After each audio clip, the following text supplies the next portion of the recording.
तो आज के इस वीडियो में हम लोग आईसीएसई का एक और सबसे इंपॉर्टेंट यूनिट इलेक्ट्रिसिटी का यूनिट को कंप्लीट करेंगे। चैप्टर 8 इलेक्ट्रिसिटी से स्टार्ट होता है। इलेक्ट्रिसिटी का सिंपल मतलब होता है फ्लो ऑफ चार्जेस। चार्जेस यहाँ रिप्रेजेंट करते हैं इलेक्ट्रॉन को। इलेक्ट्रॉन एक बहुत कम छोटी क्वांटिटी है, तो ऐसे नंबर ऑफ इलेक्ट्रॉन को हम लोग एक साथ में कुलम बोल देते हैं। तो 1 coulomb is equal to 6.25 into 10⁻18 electrons होते हैं। इसका ये मतलब होता है कि जब कोई वायर है तो वायर में जो नंबर ऑफ इलेक्ट्रॉन्स फ्लो कर रहे हैं वो लोग का डायमेंशन इतना ज़्यादा कम है कि हम लोग को एक बिग डायमेंशन कुलम को इंट्रोड्यूस करना पड़ा। जैसे कि 1 डजन में 12 पीस होते हैं, तो सेम यहाँ पे 1 कुलम में 6.25 इंटू 10⁻18 इलेक्ट्रॉन्स होते हैं। कुलम मतलब सिंपल मतलब इसका चार्ज होता है, क्योंकि जब भी कोई करंट फ्लो होता है तो उसमें चार्ज का फ्लो होता है। नेक्स्ट था कॉन्सेप्ट ऑफ करंट। करंट मतलब होता क्या है? Rate of flow of charges. Electricity में रेट नहीं रहता। फिजिक्स में रेट का मतलब होता है टाइम। अगर सिंपल चार्जेस फ्लो कर रहे हैं तो हम लोग उसको इलेक्ट्रिसिटी बोलेंगे, लेकिन चार्जेस फ्लो कर रहे हैं जिसको हम लोग क्यों बोल रहे हैं, और उसको टाइम से डिवाइड कर दे रहे हैं विथ रिस्पेक्ट टू टाइम में, कि 1 मिनट में कितने चार्ज फ्लो किए, 10 मिनट में कितने चार्ज फ्लो किए, तब हम लोग करंट का बात कर रहे हैं। लेकिन अगर सिंपल बोला गया कि 90,000 कुलम्स फ्लो हो रहा है तो ये एक इलेक्ट्रिसिटी का बात हो जाता है। तो सबसे पहला जो हम लोग का फॉर्मूला होता है वो करंट को हम लोग आई से रिप्रेजेंट करते हैं, चार्ज को क्यू से एंड टाइम को टी से। तो I is equal to Q upon T हो जाता है। एंड ये क्यू क्या है? तो क्यू नंबर ऑफ इलेक्ट्रॉन्स पे डिपेंड करता है। तो क्यू मतलब कितने नंबर ऑफ इलेक्ट्रॉन है, तो उसको हम लोग एन लिख सकते हैं, और ई मतलब यहाँ पे इलेक्ट्रॉन हो गया है। और यहाँ पे जो चार्ज है जिसको हम लोग क्यू से रिप्रेजेंट करते हैं, इसका एसआई यूनिट होता है कुलम। चार्ज का एसआई यूनिट होता है कुलम, तो कुलम को हम लोग सिंपली सी से रिप्रेजेंट कर देते हैं। एंड जो करंट होता है जिसको हम लोग आई से रिप्रेजेंट कर रहे हैं, इसका एसआई यूनिट होता है एम्पियर। ठीक है। एंड यहाँ पे जो टाइम है, टाइम का एसआई यूनिट होता है सेकेंड। तो हम लोग को याद रखना है कि यहाँ चार्ज का SI unit coulomb, time and current का एम्पियर, एंड देन टाइम का सेकंड होता है। नेक्स्ट कॉन्सेप्ट हम लोग का पोटेंशियल डिफरेंस का। पोटेंशियल डिफरेंस क्या होता है? पोटेंशियल डिफरेंस और सिर्फ पोटेंशियल में डिफरेंस है, मतलब दोनों में बहुत ज़्यादा डिफरेंस है। पहले पोटेंशियल का मतलब समझते हैं। पोटेंशियल मतलब क्या होता है कि एक चार्ज है, ठीक है, एक चार्ज है यहाँ पे, इसको इन्फिनिटी से, इनफाइनाइट पॉइंट है, इसको इन्फिनिटी से किसी एक फिक्स्ड पॉइंट पर लाने में जो वर्क को डन किया जा रहा है उसको हम लोग पोटेंशियल कहते हैं। वर्क डन कब होता है? तो वर्क डन तब होता है जब फोर्स लगता है और ऑब्जेक्ट में डिस्प्लेसमेंट होता है। तो सिंपल, जब एक कुलम चार्ज को इन्फिनिटी से किसी एक पॉइंट पर लाया जाता है तो उसमें एक वर्क डन होता है। वर्क डन किसके लिए हो रहा है? तो वर्क डन चार्ज के लिए हो रहा है, तो इसी को हम लोग पोटेंशियल बोलते हैं। तो पोटेंशियल का फॉर्मूला होता है V is equal to W upon Q. W stand for work done and Q stand for charge, क्योंकि चार्ज के लिए हो रहा था। और ये V पोटेंशियल को हम लोग वोल्ट से रिप्रेजेंट करते हैं, इसलिए V मतलब यहाँ पे हो गया वोल्टेज। अब पोटेंशियल डिफरेंस क्या होता है? तो पोटेंशियल डिफरेंस कुछ नहीं है, जो फाइनल वोल्टेज है उसमें से हम लोग इनिशियल वोल्टेज को सब्ट्रैक्ट कर देंगे, मतलब कि भी ए माइनस भी बी, तो हम लोग का आंसर फिर से डब्ल्यू बाई क्यू ही आएगा। तो ये यहाँ पे पोटेंशियल डिफरेंस हो जाता है। पोटेंशियल मतलब कि एक voltage equal to work done upon एक चार्ज के लिए जो किया गया। एंड यहाँ पे जो रहता है potential difference, potential and potential difference, difference का मतलब ही होता है सब्ट्रैक्ट करना। यहाँ डी डिफरेंस को रिप्रेजेंट कर रहा है, तो डिफरेंस में हम लोग क्या करेंगे, फाइनल में से इनिशियल को सब्ट्रैक्ट कर देंगे। तो इसका एसआई यूनिट होता है वोल्ट पोटेंशियल डिफरेंस का, या फिर होता है जूल्स पर कुलम, क्योंकि यहाँ पे यूनिट में न्यूमरेटर में हम लोग का वर्कडन था, वर्कडन का ऐसा यूनिट जूल्स होता है, और चार्ज का कुलम होता है, तो या तो जूल पर कुलम लिख सकते हैं या फिर सिंपली हम लोग वोल्ट लिख सकते हैं। Statement of resistance. अब रेजिस्टेंस होता क्या है? तो रेजिस्टेंस मतलब सिंपल मतलब होता है ऑब्स्ट्रक्शंस। वैसे ऑब्स्ट्रक्शन जो करंट के फ्लो को, जो चार्जेस के फ्लो को रिड्यूस कर देते हैं, मतलब कि विथ रिस्पेक्ट टू टाइम, पहले 1 मिनट में 30,000 चार्ज फ्लो हो रहा है, अब 1 मिनट में सिर्फ केवल 3,000 चार्ज फ्लो हो रहा है, तो डिडक्शन हो गया। तो ये डिडक्शन का कारण बनता है रेजिस्टेंस। रेजिस्टेंस का सिंपल मतलब होता है obstruction, offer to slow down current. Current को स्लो डाउन करने के लिए जो ऑब्स्ट्रक्शंस को ऑफर किए जाते हैं हम लोग इसी को रेजिस्टेंस बोलते हैं। नाउ नेक्स्ट कॉन्सेप्ट में हम लोग अपना है ओम्स लॉ। ओम्स लॉ हम लोग का सिंपल रेजिस्टेंस से रिलेटेड होता है, ठीक है। ओम्स लॉ सिंपल हम लोग का रेजिस्टेंस रिलेटेड होता है। ये एक रिलेशन देता है कि यहाँ पे जो रेजिस्टेंट रहता है वो डायरेक्टली प्रोपोर्शनल है वोल्टेज से, एंड जो रेजिस्टेंस है वो इन्वर्सली प्रोपोर्शनल है करंट से। तो ओम्स लॉ को हम लोग कैसे डिफाइन करेंगे? Ohm's law is a law which give a relationship between that resistance is directly proportional to voltage and inversely proportional to current. और इसी को हम लोग एक साथ लिख देते हैं, तो R is equal to V by I आ जाता है। देन यहाँ जो I डिनोमिनेटर में इसको LHS में मल्टीप्लाई कर देंगे तो V का फॉर्मूला यहाँ पे IR हो जाएगा। तो सिंपली हम लोग V is equal to IR, इसी को हम लोग बोल देते हैं यहाँ पे ओम्स लॉ। तो ओम्स लॉ का जो एसआई यूनिट होता है, बेसिकली यहाँ जो रेजिस्टेंस हम लोग रेजिस्टेंस बोल रहे हैं, इसका एसआई यूनिट होता है ओम्स, जो इस साइन से रिप्रेजेंट होता है। कुछ बिग यूनिट्स है जैसे किलो ओम, किलो ओम मतलब यहाँ पे 1000 रहेगा, 10⁻3। अब मेगा मतलब 10⁻6 रहेगा। अब यहाँ नेक्स्ट हम समझते हैं कंडक्टेंस क्या होता है। कंडक्टेंस बेसिकली होता है ओम रिवर्स, या इसको साइमन बोलते हैं। ओम रिवर्स या साइमन क्या है? तो जो हम लोग का रेजिस्टेंस आया, ठीक है, जो ऑब्स्ट्रक्शंस आया उसका हम लोग रिवर्स कर देंगे, उसी का रिवर्स कर देंगे, तो इसी को हम लोग एक टर्म कंडक्टेंस से जस्टिफाई करते हैं। तो 1 रेजिस्टेंस ही को यहाँ पे कंडक्टेंस बोला जाता है। कंडक्टेंस कोई पूछा कंडक्टेंस क्या है, डिफाइन कैसे करेंगे, तो conductance is the reverse of resistance. इसका ऐसा यूनिट क्या होता है, तो ओम का रिवर्स, 1/ओम, या फिर उनको सिंपल बोल सकते हैं ओम रिवर्स। ठीक है, आईवी ग्राफ क्या होता है, तो आईवी ग्राफ में बेसिकली दो एक्सिस हम लोग के पास होते हैं, एक एक्स एक्सिस, यहाँ y axis. X dash and y dash तक नहीं जाएंगे क्योंकि हम लोग को नेगेटिव में बात नहीं करना रहता। तो यहाँ पे जो करंट रहता है वो अलाइन रहता है वाई पे, एंड जो वोल्टेज रहता है वो अलाइन रहता है एक्स पे। तो करंट एंड वोल्टेज के बीच में जो रिलेशन है, करंट एंड वोल्टेज के बीच में जो रिलेशन है, तो क्या फाइंड होगा हम लोग का, रेजिस्टेंस फाइंड होगा। तो आईवी ग्राफ में क्या होता है, ये आईवी ग्राफ है, आई माइनस भी नहीं समझना है इसको। आईवी ग्राफ में डेल्टा आई होता है और डेल्टा भी होता है। डेल्टा मतलब क्या होता है, डेल्टा मतलब होता है जो रेगुलरली चेंज हो रहा है, जैसे कि यहाँ पे भी का वैल्यू रेगुलरली चेंज होगा अलॉन्ग द एक्स एक्सिस, और वाई का वैल्यू रेगुलरली चेंज होगा, यहाँ पे आई का वैल्यू रेगुलरली चेंज होगा अलॉन्ग द वाई एक्सिस। तो इसी को हम लोग आईवी ग्राफ बोलते हैं। तो इसका क्या हम लोग एक फॉर्म में रिप्रेजेंट कैसे करेंगे, डेल्टा आई बाई डेल्टा भी, या फिर 1 resistance of the conductor. 1/Q एक डेल्टा आईवी ग्राफ को समझना है। आईवी ग्राफ जितना ज़्यादा डाउन रहेगा उतना ज़्यादा रेजिस्टेंस हाई है, और आईवी ग्राफ जितना ज़्यादा ऐसे अपवर्ड रहेगा उतना ज़्यादा यहाँ पे रेजिस्टेंस कम रहता है। एक्सपेरिमेंटल वेरिफिकेशन गिवन है यहाँ पे आईवी ग्राफ का दिस पार्ट में। ठीक है, जहाँ पे एक रेजिस्टेंस लगाया गया, रेजिस्टेंस पता चल रहा है कि रेजिस्टेंस जो रेगुलरली वेरिएबल रेजिस्टेंस है, जिसमें रेगुलरली रेजिस्टेंस बदलता रहता है। नेक्स्ट हम लोग का वीआई ग्राफ है। वीआई ग्राफ में यहाँ पे वाई एक्सिस पर अलॉन्ग वोल्टेज रहता है और आई एक्सिस पर अलॉन्ग एक्स रहता है। ये ग्राफ में ये स्लोप है वीआई ग्राफ का, इसका डेल्टा वी बाई डेल्टा आई हो गया, जस्ट इसका रिवर्स। ये जितना ज़्यादा अपवर्ड रहेगा रेजिस्टेंस उतना हाई है, जितना ज़्यादा डाउनवर्ड रहेगा रेजिस्टेंस उतना कम है। तो ये रिलेशन आता है कि दोनों में से कौन सा ग्राफ में रेजिस्टेंस ज़्यादा है या फिर कम है। तो जिसमें वीआई ग्राफ है उसमें जितना अप रहेगा रेजिस्टेंस ज़्यादा रहेगा। अगर आईवी ग्राफ है तो आईवी ग्राफ में जितना ज़्यादा अलॉन्ग द एक्सिस हम लोग का डाउन रहेगा उतना ज़्यादा यहाँ पे रेजिस्टेंस हाई रहता है। यहाँ पे हम लोग का ओम्स लॉ एंड रेजिस्टेंस का कॉन्सेप्ट खत्म हो गया। नेक्स्ट यहाँ पे ohmic and non ohmic resistors. देखिए रेजिस्टर्स बहुत तरह के होते हैं, तो यहाँ बेसिकली दो मेन कैटेगराइज में कैटेगराइज किया गया है।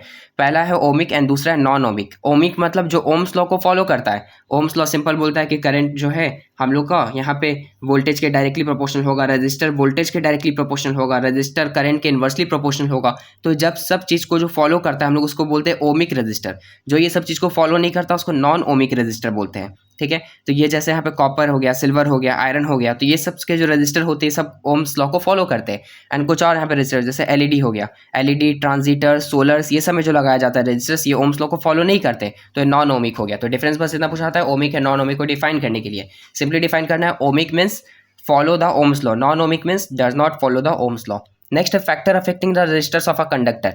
अब कंडक्टर क्या होता है, कंडक्टर वो होता है जिससे करंट फ्लो करता है, और जिससे करंट फ्लो नहीं करता है हम लोग उसको इंसुलेटर बोलते हैं।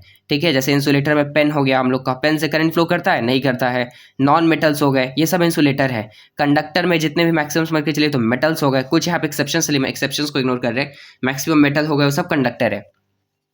अब कुछ फैक्टर्स होते हैं जिस पे हम लोग का रेजिस्टेंस डिपेंड करता है। सबसे पहला जो फैक्टर होता है वो होता है हम लोग का टेम्परेचर। जितना ज़्यादा हम लोग का टेम्परेचर इंक्रीज होगा हम लोग का रेजिस्टेंस जो है उतना ज़्यादा यहाँ पे इंक्रीज हो जाएगा। ये ऐसा डायरेक्टली यहाँ रिलेशन चलता है। सेकेंड जो पार्ट होता है हम लोग का, अगर रेजिस्टिविटी टर्म्स को भी हम लोग यहीं पर इंट्रोड्यूस कर देते हैं, तो नेक्स्ट जो टर्म होता है वो होता है लेंथ। जितना ज़्यादा लेंथ इंक्रीज होगा उतना ज़्यादा यहाँ का रेजिस्टेंस भी इंक्रीज हो जाएगा। थर्ड पार्ट होता है एरिया ऑफ क्रॉस सेक्शन। तो एरिया जितना ज़्यादा, एरिया के साथ इन्वर्स रिलेशन चलता है, एरिया जितना ज़्यादा इंक्रीज होगा रेजिस्टेंस उतना ज़्यादा डिक्रीज हो जाएगा। फोर्थ बात होता है मटीरियल पे, कि किस मटीरियल का ऑब्जेक्ट बना है। मटीरियल अगर जितना ज़्यादा बेटर है उतना ज़्यादा रेजिस्टेंस यहाँ पे बेटर रहता है। VI graph at 2 temperature, 2 temperature पे वीआई ग्राफ को इंट्रोड्यूस किया गया है। तो वीआई ग्राफ में समझ में आ रहा है जो स्लोप जितना अपवर्ड है उसका रजिस्टर उतना ज़्यादा हाई होता है। तो ये जो पार्ट दिख रहा है इसका रजिस्टर ज़्यादा है, यानी T1 का रजिस्टर ज़्यादा है T2 से। तो T1 मतलब टेम्परेचर है, यानी टेम्परेचर 1 टेम्परेचर 2 से ज़्यादा है, तो मतलब कि इसका जो रजिस्टर होगा ये भी रजिस्टर 2 से ज़्यादा होगा। क्यों? क्योंकि हम लोग को पता है टेम्परेचर और रेजिस्टेंस के बीच में यहाँ पे डायरेक्ट रिलेशन है, डायरेक्ट प्रोपोर्शनल है। अब रजिस्टिविटी क्या होता है, तो बेसिकली उसमें जो खुद का जो एबिलिटी होता है स्टॉप करने का, जैसे कि मैंने बोला यहाँ पे सिल्वर, ठीक है, सिल्वर मैंने बोल दिया, या फिर आयरन बोल दिया, या फिर गोल्ड बोल दिया, ठीक है, तो ये लोग में खुद का एबिलिटी है करंट को स्टॉप करने का। सिल्वर में बहुत कम है, ठीक है, आयरन में थोड़ा ज़्यादा है, इसमें और ज़्यादा है, पेपर में सबसे ज़्यादा है। रजिस्टिविटी होता है जो उसमें खुद इंक्लूडेड है। Resistivity means the ability to stop the current, to break down the flow of the current by itself called resistivity. ठीक है, तो रेजिस्टिविटी को हम लोग इस साइन रो से रिप्रेजेंट करते हैं, इसको हम लोग बोलते हैं रो। ठीक है, एंड फॉर्मूला क्या होता है, आर इज इक्वल टू मतलब main resistance is equal to rho L by ए।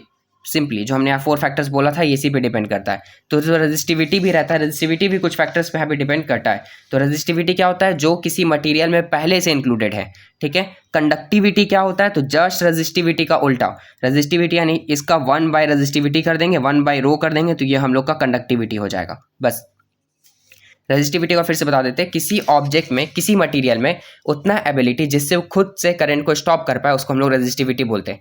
जिसका जितना ज़्यादा रेजिस्टिविटी रहता है वो उतना ज़्यादा रेजिस्टेंस प्रोवाइड करता है, जो जितना कम रेजिस्टिविटी रखता है वो उतना कम रेजिस्टेंस प्रोवाइड करता है। अब रेजिस्टिविटी भी रहता है बेसिकली कुछ फैक्टर्स पे डिपेंड करता है। रेजिस्टिविटी एकदम सेम रेजिस्टेंस जैसा है, ये लेंथ फैक्टर पे डिपेंड करेगा, ये एरिया पे डिपेंड करेगा, लेंथ के डायरेक्टली प्रोपोर्शनल रहेगा, एरिया के इन्वर्सली प्रोपोर्शनल रहेगा, टेम्परेचर से डायरेक्टली प्रोपोर्शनल रहेगा यहाँ पे। ठीक है, और यहाँ पे समझ में आ रहा है, बस ये 3 फैक्टर्स है, इस पे डिपेंड करता है। तो हम लोग का फॉर्मूला हम लोग देखे थे, फॉर्मूला क्या था, R is equal to rho L by A. तो जब हम लोग का पूछा जाएगा सिर्फ रेजिस्टिविटी का फॉर्मूला बताना है, तो यहाँ पे ए मल्टीप्लाई हो रहा है तो एलएचएस में जाने का डिवाइड हो जाएगा, मतलब कि R A by L is equal to rho. और यहाँ पे ए क्या है, ए में सबसे ज़्यादा कन्फ्यूजन होता है। ए यहाँ पे एरिया ऑफ सर्कल है, एरिया ऑफ सर्कल। और लेंथ को हम लोग किस में मेजर करते हैं, मीटर में करते हैं।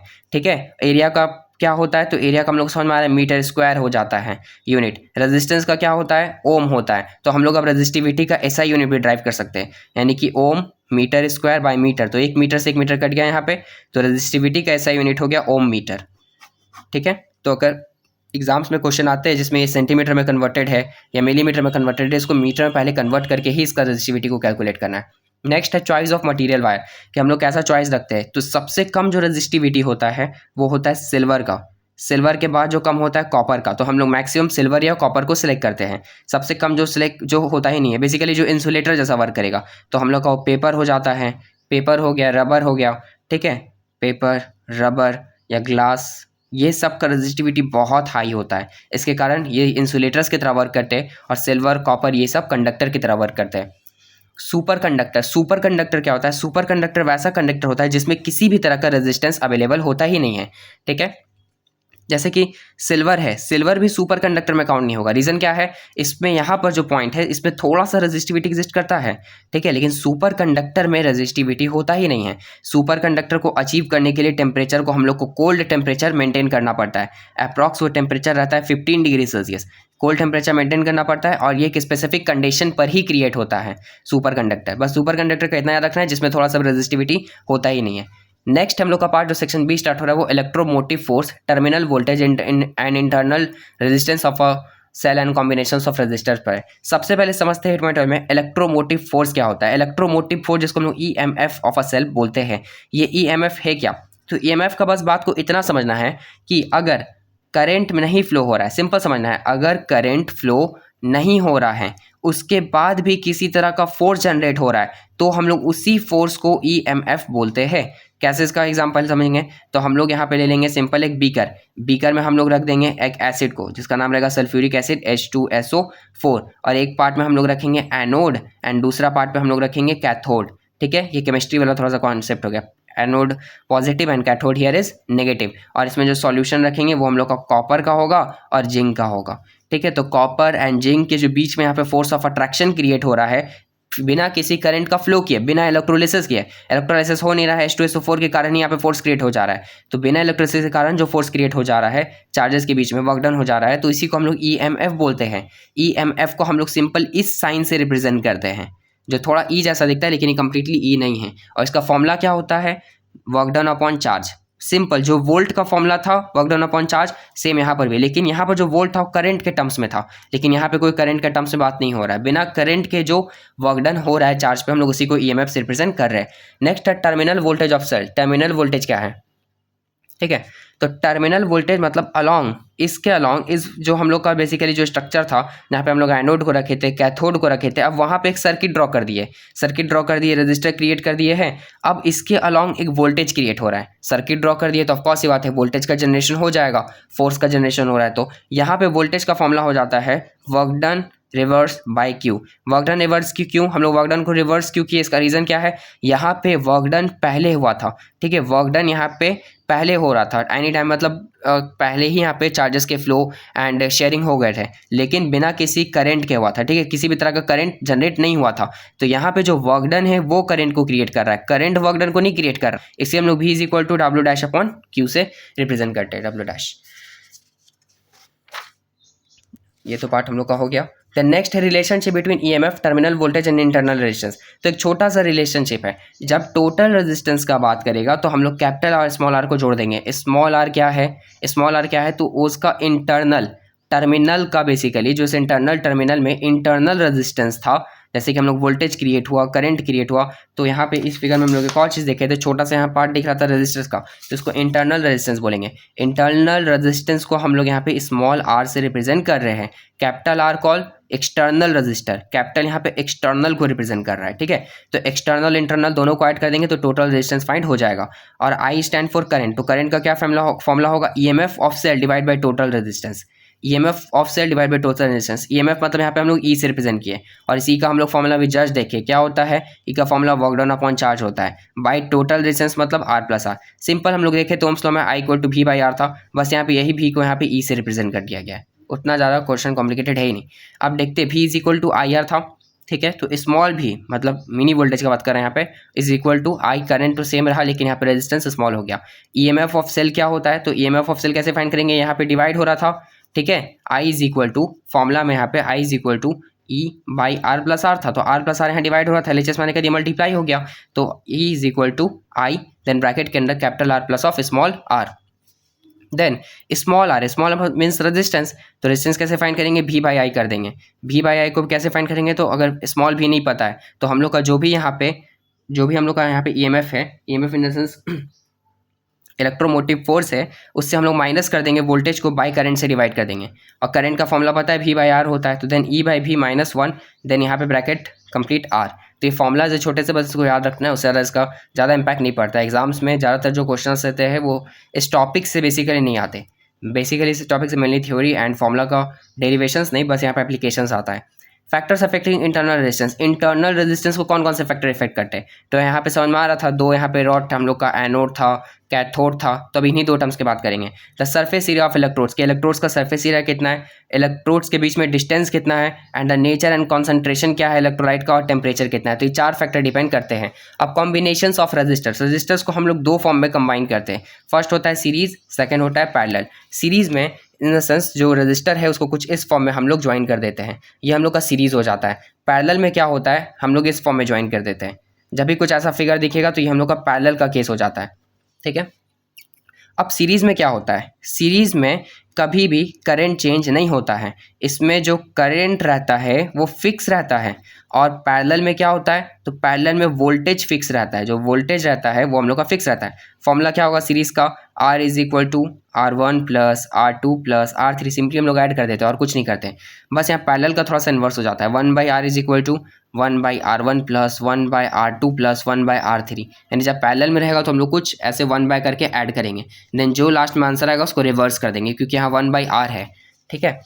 तो हम लोग का यहाँ पे ये पार्ट एंड हो गया रेजिस्टर से रिलेटेड। नेक्स्ट हम लोग का इलेक्ट्रिकल एनर्जी एंड पावर, तो एनर्जी अब क्या है बेसिकली, तो एनर्जी मतलब वर्क डन, एंड एनर्जी मतलब सिंपल क्या होता है, वर्क डन, तो इसका ऐसा यूनिट क्या हो जाएगा, जूल हो जाएगा। और पावर क्या होता है, वर्क डन करने में कितना टाइम लगा, इसको हम लोग पावर बोलते हैं। तो इलेक्ट्रिकल एनर्जी जिसको हम लोग यहाँ पे W से भी रिप्रेजेंट कर सकते हैं, ठीक है, यहाँ मैंने H से रिप्रेजेंट कर दिया क्योंकि हीट भी एक फॉर्म ऑफ एनर्जी है, तो इसको हम लोग VIT इसका फॉर्मूला होता है, वोल्टेज, करंट, और यहाँ पे T in the sense time. तो मेजर ऑफ इलेक्ट्रिकल एनर्जी का सिंपल फॉर्मूला क्या होता है, work done is equal to coulomb into volt हो गया, देन VIT। कैसे इसको ड्राइव की पहले समझते हैं, इतने सारे जो फॉर्मूलाज है इसको वे में याद रखना होगा। SI यूनिट क्या होता है इलेक्ट्रिकल एनर्जी का, जूल्स ही होता है। यहाँ पे जो वर्क डन है, ठीक है, वर्क डन वो किसके इक्वल होता है, हीट एनर्जी के इक्वल होता है। वर्क डन का फॉर्मूला क्या है, QV। अब कैसे है तो मैं बता देता हूँ, V is equal to formula था हम लोग का voltage equal to work done upon coulomb, ठीक है। तो यहाँ कूलम्ब डिवाइड हो रहा था तो LHS में मल्टीप्लाई हो गया, तो W इज इक्वल टू यहाँ आ गया VQ, तो हम लोग ने यहाँ क्या पुट कर दिया, VQ पुट कर दिया, ठीक है। अब यहाँ पे टर्म Q दिख रहा है तो हम लोग फर्स्ट फॉर्मूला देखे थे करंट का, जहाँ पे I इज इक्वल टू क्या था, कूलम्ब अपॉन टाइम था, तो यहाँ टाइम डिवाइड हो रहा है LHS में मल्टीप्लाई हो जाएगा, तो Q के जगह पे हम लोग क्या रख सकते हैं, IT रख सकते हैं, तो यहाँ V का V और IT रखा गया है यहाँ पे। अब V का हम लोग फॉर्मूला ओम्स लॉ से जानते हैं, V इक्वल टू क्या होता है, IR होता है, तो हम लोग IR रख देंगे तो I से I मल्टीप्लाई होगा तो I स्क्वायर बन जाएगा और R रखा जाएगा यहाँ पे RT हो जाएगा। अब I स्क्वायर RT हो गया, ठीक है। अब हम लोग करंट का भी फॉर्मूला जानते हैं, करंट का फॉर्मूला क्या होता है, तो current is equal to V by R होता है ओम्स लॉ से, ठीक है। तो ओम्स लॉ से V बाई आर होता है, तो यहाँ V का यहाँ पे क्या था, करंट का स्क्वायर था, तो मतलब V का स्क्वायर इंटू, ठीक है, V का square into R into T divided by denominator में R है, R का स्क्वायर, देन R से स्क्वायर कैंसिल हो गया तो V square T by R। तो ये क्वेश्चन पे डिपेंड करता है, अगर क्वेश्चन वोल्टेज करंट और रेजिस्टेंस गिवन है तब हम लोग डायरेक्टली क्या फाइंड कर सकते हैं, एनर्जी फाइंड कर सकते हैं। अगर क्वेश्चन में यहाँ पर वोल्टेज गिवन नहीं है, करंट गिवन है, तो हम लोग करंट वाले रिलेशन से फाइंड कर सकते हैं। वोल्टेज में रेजिस्टेंस गिवन नहीं है तो हम लोग इस रिलेशन से फाइंड कर सकते हैं। सिर्फ चार्ज और वोल्टेज है तो हम लोग इस रिलेशन से फाइंड कर सकते हैं। इसलिए यहाँ नंबर ऑफ रिलेशन है जो एक ही रिलेशन से ड्राइव किए गए हैं, ठीक है। नेक्स्ट पार्ट देखते हैं इलेक्ट्रिकल पावर क्या है। तो इलेक्ट्रिकल पावर का सिंपल होता है work done upon time, that is VI। तो वर्क डन अपॉन टाइम, अब VI क्यों हो गया, तो वर्क डन का फॉर्मूला हम लोग को पता है। वर्क डन का फॉर्मूला क्या होता है, तो हम लोग work done is equal to जानते हैं यहाँ पे V इंटू क्यू होता है, ठीक है, and V into Q and divided by यहाँ पे क्या है, टाइम है, क्योंकि अपॉन टाइम है, तो Q by T coulomb by time को हम लोग क्या जानते हैं, कूलम बाई टाइम करंट के इक्वल होता है। तो हम लोग का पावर का न्यू फॉर्मूला क्या बन गया, VI। सेम इसी तरह से पावर का फ्लो में याद रखना है कि पावर का formula, first formula work done upon time जब वर्क डन और टाइम गिवन है, second formula voltage into current, third formula voltage का square divided by resistor, fourth formula I square R, ठीक है। एंड यहाँ पे जो पावर है इसके कुछ बिग यूनिट्स है, किलो वाट 10⁻³ वाट, मेगा वाट 10⁻6 वाट, गीगा वाट 10⁻9 वाट। तो ये सब पावर के कुछ बिग यूनिट्स है, जिसमें बिग यूनिट्स में कैसे रिप्रेजेंट करेंगे, ज़्यादा पावर को। कमर्शियल यूनिट होता है पावर का, तो कमर्शियल यूनिट में पावर में क्या करते हैं, पावर में बस टाइम को हम लोग मल्टीप्लाई कर देते हैं, ठीक है। कमर्शियल यूनिट kWh बेसिकली होता है, तो उसमें पावर को टाइम को मल्टीप्लाई कर देते हैं। तो हम लोग का जो फर्स्ट कमर्शियल यूनिट है सबसे बेसिक, वो हम लोग का वॉट आवर। वॉट आवर, एक वॉट आवर में 3600 जूल्स होता है, क्योंकि हम लोग टाइम को सेकंड होता है ऐसा यूनिट, तो हम लोग आवर को सेकंड में कन्वर्ट करेंगे तो 16 to 16 करना होगा, डेट इज हो जाएगा 3600। अब किलो वॉट आवर क्या होता है, किलो यहाँ रिप्रेजेंट करता है 1000 को और आवर रिप्रेजेंट करता है 3600 को, मतलब कि 3600 इंटू कर देंगे 1000, नंबर ऑफ जीरो काउंट करेंगे 1 2 3 4 5 6 अलॉन्ग टू 6 प्लेस तक जाते हैं, क्योंकि एक ही डिजिट हम लोग का बचा रहना चाहिए। तो 3.6 इंटू 10⁻6 जूल्स, तो 1 किलोवाट आवर हम लोग का ये कमर्शियल यूनिट है जिसको हम लोग घरों में यूज़ करते हैं। घर में किसी भी रेट को फाइंड करने के लिए, हाउस होल्ड कंजप्शन को फाइंड करने के लिए हम लोग का क्या फॉर्मूला है, kWh into rupees of 1 unit, कि एक यूनिट का दाम कितना है। अज्यूम कीजिए कि हम लोग का 10 किलोवाट मतलब 10 यूनिट हम लोग का बिजली बिल उठा है और एक यूनिट का दाम 7 रुपीज़ है, तो 10 इंटू 7 कर देंगे तो यहाँ पे 70 रुपीज़ आंसर आ जाएगा। अब power rating of common appliance, power rating की मतलब किसी कॉमन अप्लायंस को कितना ज़्यादा पावर चाहिए, तो इसका फॉर्मूला होता है R is equal to V square by P, ठीक है, कि उसका रेजिस्टेंस कितना है, पहली बात पता चलेगा उसका रेजिस्टेंस कितना है, या फिर उसका रजिस्टर फाइंड करना है तो V P पे पुट कर देंगे, रजिस्टर फाइंड हो जाएगा। पावर फाइंड करना है तो हम लोग का V स्क्वायर बाई R हो जाएगा, या फिर दूसरा फॉर्मूला VI हो जाएगा, या फिर एक और formula work done upon time हो जाएगा। तो बस ये सब रिलेशन है जो याद रखना है। पावर का मैंने एक वे में रिलेशन लिखा है, उस रिलेशन को, बस ये रिलेशन को हम लोग को याद रखना है, the work done upon time VI V square by R then I square R। And ये जो रिलेशन था यहाँ पे एनर्जी का रिलेशन था, एनर्जी मतलब वर्क डन का रिलेशन है, ठीक है। हीटिंग इफेक्ट, अब मैंने सिंपल बोला था एनर्जी, मैंने बार बार एनर्जी को बोला था कि एनर्जी यहाँ पे वर्क डन के इक्वल, मैंने स्टार्टिंग में लिखा था H इक्वल टू VIT, तो सेम हीटिंग इफेक्ट में इसी चीज़ को रिपीट कर रहा है कि H is equal to VIT और I स्क्वायर RT। बस यहाँ इतना याद रखना है कि यहाँ चाहे W बोला जाए या H बोला जाए, ये सब फॉर्मूला दोनों के लिए एप्लीकेबल होगा, ठीक है। और एक हीट का बात हो गया, तो हीट में एक नया यूनिट होता है, हीट को दूसरे नेम में कैलोरीज में काउंट करते हैं, तो एक कैलोरी में 4.18 जूल्स होता है, ठीक है। तो 0.24 I स्क्वायर RT कैलोरीज यहाँ पे 1 I स्क्वायर RT जूल के इक्वल होता है। बस ये छोटा सा कन्वर्जन याद रखना है कि 0.24 I स्क्वायर RT यहाँ पे 1 I स्क्वायर RT के इक्वल होता है। अब ये I स्क्वायर RT के आगे 0.24 क्यों रखा गया, क्योंकि यहाँ पे कैलोरीज में मेजर किया जा रहा है, और यहाँ पे 1 क्यों है, क्योंकि यहाँ पे जूल्स में मेजर किया जा रहा है, और पता है कि 1 कैलोरीज में हम लोग को 4.18 जूल्स होता है। तो हम लोग का नेक्स्ट यहाँ पे ये जो चैप्टर था इलेक्ट्रिसिटी का एंड हो जाता है। इस वीडियो को थोड़ा सा रिव्यू करके थोड़ा सा फिर से एक बार देखेंगे, जिस जिस टर्म्स में नहीं समझ में आया है वहाँ पे एक बार फिर से रिपीट कीजिएगा तो समझ में आएगा, एंड देन जो डाउट होगा तो आप लोग पूछ सकते हैं। नेक्स्ट हम लोग चैप्टर 9 कंटिन्यू करते हैं, वो है हाउस होल्ड सर्किट से रिलेटेड। हाउस होल्ड सर्किट बहुत ज़्यादा ईजी टॉपिक है। पहला transmission of power and housing power.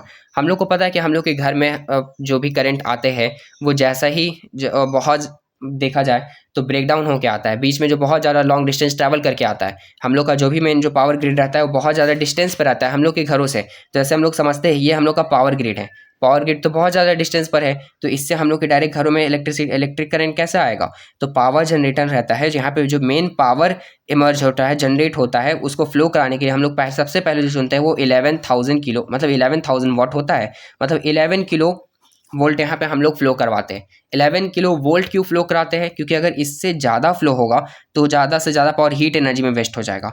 इससे कम फ्लो होगा तो करंट बहुत ज़्यादा हाई हो जाएगा, वोल्टेज कम हो जाएगा, करंट हाई हो जाएगा।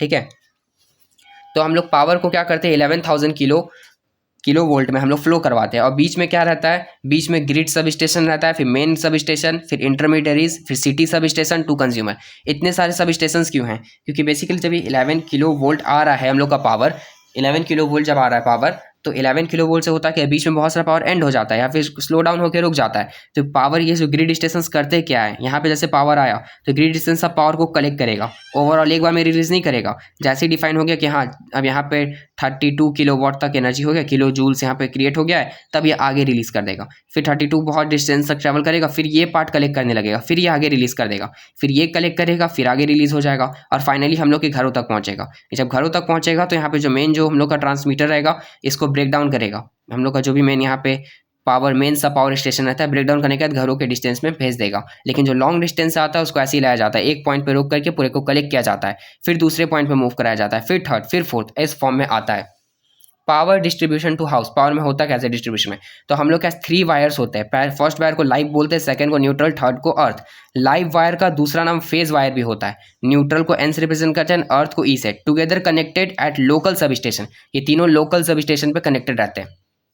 अब यहाँ पे स्ट्रक्चर है, यहाँ पे ELCB मतलब होता है अर्थ लीकेज सर्किट ब्रेकर, MCB मतलब होता है miniature circuit breaker. Miniature circuit breaker करता क्या है? तो हम लोग के घर में जितने भी बोर्ड्स रहते हैं, जितने भी हम लोग का अप्लायंस है, वो सबको करंट देता है। ठीक है, ब्रेक डाउन करके। तो ये हम लोग का मेन सब स्टेशन से करंट आ रहा है, live wire, neutral wire, earth wire. Earth wire करता क्या है? तो जितने भी शॉक्स रहते हैं वो अब्जॉर्ब कर लेता है। तो यहाँ पे आ रहा है हम लोग का लाइव वायर। लाइव वायर के बीच में कंपनी फ्यूज लगा रहता है जो सिर्फ कंपनी के हैंडल में होता है। फिर इसके बाद ही हम लोग का इंटर करता है यहाँ पे मीटर में, मीटर KWH में रीड करता है, इलेक्ट्रॉनिक डिजिटल मीटर है। फिर इसके आगे अलॉन्ग करेगा तो लाइव वायर, न्यूट्रल वायर है, यहाँ पे अर्थ वायर। लाइव वायर में ऑलवेज करंट रहता है। ठीक है, तो इसको ऐसे करके स्विच से हम लोग ऑफ कर देंगे, स्विच ऑन करेंगे तो लाइव वायर सर्किट में जुड़ जाएगा। न्यूट्रल वायर इसको फ्लो कराने में मदद करता है। अर्थ वायर क्या करता है? तो अर्थ वायर एक्सेस करंट को अब्जॉर्ब कर लेता है। और आगे जो पार्ट में MCB है, तो ये MCB क्या है? मिनिएचर सर्किट ब्रेकर है जो अब्जॉर्ब कर लेगा, अब्जॉर्ब करेगा किसी भी तरीके के करंट के लीकेजेस को। तो यहाँ पे इस फॉर्म में पावर स्टेशन से हम लोग के घरों तक करंट आता है। देन नेक्स्ट पार्ट हम लोग का वॉट आवर, ये तो हम लोग का हो गया था पावर एक्सटेंशन वाला पार्ट। हाँ, नेक्स्ट है house wiring.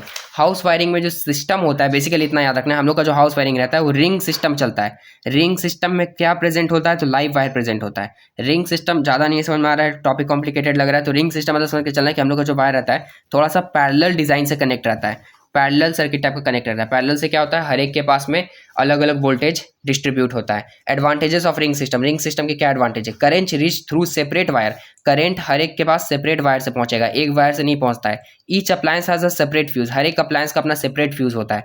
New appliance not required to new line, किसी भी न्यू अप्लायंस के लिए न्यू लाइन्स हम लोग को नहीं चाहिए होता है। तो यहाँ पे सिंपली बताया गया है कि यहाँ पे जो बेसिकली रिंग सिस्टम इसमें होता क्या है? सीरीज में कनेक्टेड रहता है? नहीं, पैरेलली कनेक्टेड रहता है। सीरीज में क्या होता है? सीरीज में पता है कि हम लोग का जो करंट रहता है फिक्स रहता है, यानी कि AC को भी उतना ही करंट मिलेगा, बल्ब को भी उतना ही करंट मिलेगा, एंड फ्रिज को भी उतना ही करंट मिलेगा। तो इसमें बहुत ज़्यादा शॉर्ट सर्किट का रिस्क होता है। इसका डिसवांटेज यही है कि अगर इसका एक पार्ट फ्यूज होता है तो इसका लाइन से सब फ्यूज हो जाता है। पैरेलल में क्या होता है कि सबको अलग अलग कनेक्ट किया जाता है और हर एक के पास में अलग अलग करंट पहुंचता है। तो पैरेलल में जो रेजिस्टेंस रहता है कुछ इस फॉर्म में कनेक्टेड रहते हैं और सबके पास अलग अलग करंट ड्राइव होकर जाता है, जिसके कारण अगर एक फ्यूज भी हो गया तो बाकी 2 फ्यूज नहीं होता है। नेक्स्ट पार्ट है हम लोग का सम एसेंशियल कंपोनेंट। सबसे पहले एसेंशियल कंपोनेंट हम लोग का फ्यूज। फ्यूज क्या करता है? करंट को लिमिट करता है कि कितना करंट क्रॉस होगा, उससे जैसे ही ज़्यादा क्रॉस होता है तो फ्यूज मेल्ट हो जाता है, क्योंकि फ्यूज एक स्पेसिफिक टेम्परेचर मेल्ट हो जाता है। आज के टाइम पे ज़्यादातर फ्यूज नहीं लगता है, आज के टाइम पे MCB जो है मिनिएचर सर्किट ब्रेकर, इसी का यूज़ कर लिया जाता है। तो लिमिट करंट को लिमिट करता है। और इसका फॉर्मूला कैसे फाइंड करेंगे? तो R is equal to rho L by pi R square. अभी डेरिवेशन कैसे? तो डेरिवेशन ज़्यादा बेटर है कि हम लोग इस फॉर्मूला को पहले देख लें। ठीक है, तो इसका सिंपली बस बनना है कि rho L by pi R square. Heat का फॉर्मूला बता रहा है कि हीट VIT था, I स्क्वायर R था। हीट करता क्या? तो हीट सिंपल समझ में आता है कि जो हीट से क्या होता है, तो हीट टेम्परेचर अराइज करता है, रेजिस्टेंस बढ़ जाता है, तो जिसके कारण ये फ्यूज रहता है मेल्ट हो जाता है। ठीक है, तो टेम्परेचर का एक रिलेशन है rho upon 8 pi square, then यहाँ पे delta T cube into L²/r³ और यहाँ पे डेल्टा टी। ये रिलेशन इतना कॉम्प्लिकेटेड लग रहा है, सिंपल बोला जाए तो नहीं याद करना है, बस इतना याद रखना है कि रेजिस्टेंस हम लोग को कैलकुलेट करना आना चाहिए और टेम्परेचर कैलकुलेट करना आना चाहिए। टेम्परेचर मतलब यहाँ हीट को कैसे फाइंड करेंगे, तो VIT करके फाइंड करेंगे। और फ्यूज वायर देखिए यहाँ पे छोटा सा, जैसे 2 सर्किट है, 2 सर्किट के बीच में फ्यूज वायर लगा रहता है, जैसे टेम्परेचर हाई होता है फ्यूज वायर मेल्ट हो जाता है। चलिए नेक्स्ट पार्ट कवर करते हैं हम लोग। यहाँ पे ये थोड़ा सा मेटल ग्लास केस का फ्यूज वायर है, जहाँ पे दोनों एंड पे ग्लास, हम लोग का दोनों एंड पे मेटल है, ये जो बीच में है ये ग्लास है, और ये जो सब पतला सा जो लाइन है ये फ्यूज वायर है। जैसे इसका टेम्परेचर हाई होता है यही फ्यूज वायर मेल्ट हो जाता है। Reason for connecting the fuse in a wire, क्या रीजन होता है और किस वायर में हम लोग कनेक्ट करते हैं, तो याद रखना है यहाँ पे जो फ्यूज वायर रहता है वो हमेशा किस वायर में कनेक्ट होता है, तो लाइव वायर में कनेक्ट होता है।